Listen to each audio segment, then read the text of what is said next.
What's going on, Public Praise family? It's your man Resurrect, and we're here with another great edition of Public Praise. And I'm here with a nice good friend of mine, Mr. Lee Brumley. How you doing, brother? I'm blessed, man. It's good to see you. Good to be seen. Awesome, awesome. Listen, we just want to know a little bit about your life, a little bit about your story, because I know you have an amazing story. So why don't you tell everybody where you're from? Originally, I was born in Kansas City, Missouri. Kansas City, all right. And I grew up in Little Compton, Rhode Island. Little Compton, Rhode Island. Straight out of Compton. There you go, there you go. Straight out of Little Compton. And I reside in Taunton, Massachusetts right now. Taunton, Massachusetts. So what brings you from Kansas City to Rhode Island to Massachusetts? My mother and father. And bring us all. And I went from Rhode Island to Massachusetts because I entered a ministry at the age of 18, Teen Challenge. Mm-hmm. So what brought you into Teen Challenge? Because Teen Challenge is a very powerful ministry in this area. Yes, it's a ministry that ultimately changed my life inwardly for the better. I came into the doors at 18 and basically I was all over the place. From smoking weed every single day to, you know, oxys to LSD to shrooms to just traveling prodigal son. You know what I mean? Craziness, craziness. Sound like drugs was really something that was a part of the past. Yeah, absolutely. So, you know, what would get you out of that rut? We know obviously, you know, God is taking you out of that rut, but we know that there's a passion that brings you to our stage today that assisted with that opening, I guess, to lead you out. Yeah, I mean, since I was younger, I've always just always loved music. My mom used to write music while she was in her bedroom. I'd hear her, and she asked me if I wanted to write music with her, and I did. And she went to school for music in Missouri. That's where she met my father. And my dad brought me up on the oldies, you know, from Motown to the 50s, the doo-wop to, you know, the classics, you know, that's what I grew up on. Yeah. And who were some of your favorites? Well, I like Otis Redding, you know, I love, you know, from Otis to Sam Cooke.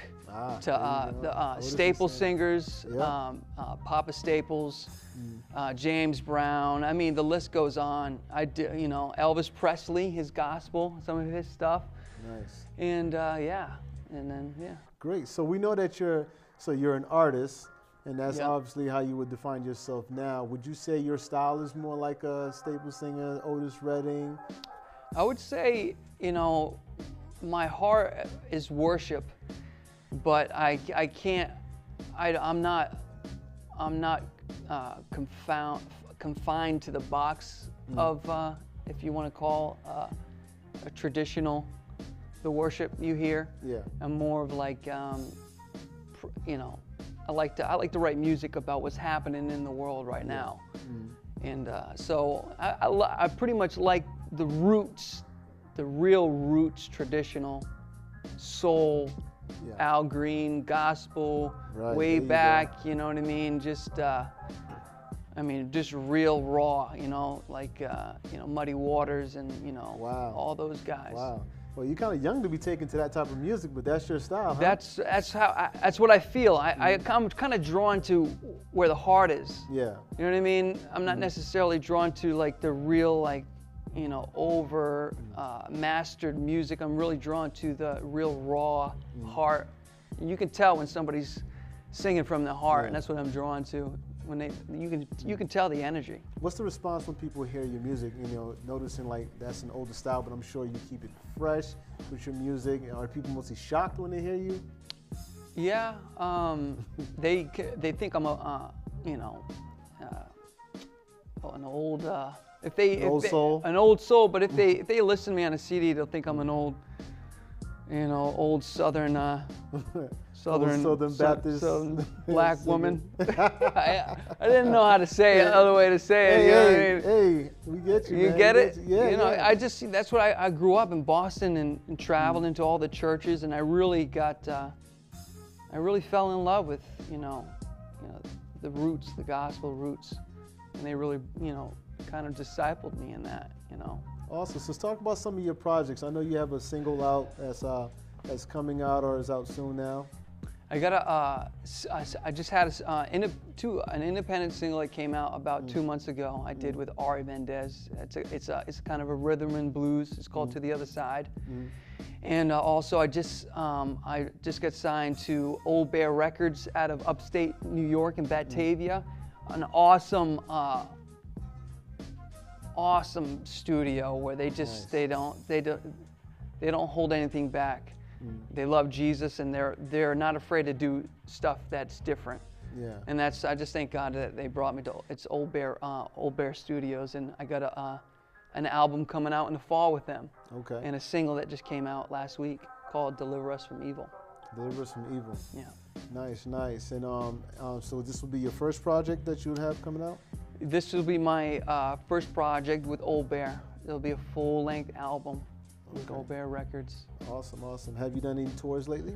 I've done tours, not lately, but I've done here and there. I've been around, you know, a little spotty and around the country. I did a tour a couple years back in California with a gospel group called A7.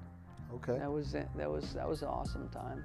Now, are you involved in any other ministry? Because I know you're at a biker church out here in Holbrook, Mass. Yep, I'm at a biker church right now, and so it fits my fancy because I get to change all these rock and roll blues songs to glorify God. I change them up, Give Me Shelter, the Rolling Stones, B.B. King.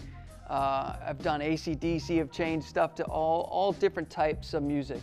That's and we want to, you know, reach the unchurched people. We take them to this extreme, and we bring them to the heart of the matter, and that's Christ first. Awesome, awesome. Well, what we have here is a young guy doing blues type of music, coming from Teen Challenge to, you know, a biker church. Nothing sounds ordinary or orthodox about his whole lifestyle, but listen, if you want to hear some more of Eric's music, you got to stay tuned, because I'm telling you, you're going to be blessed by what he's bringing.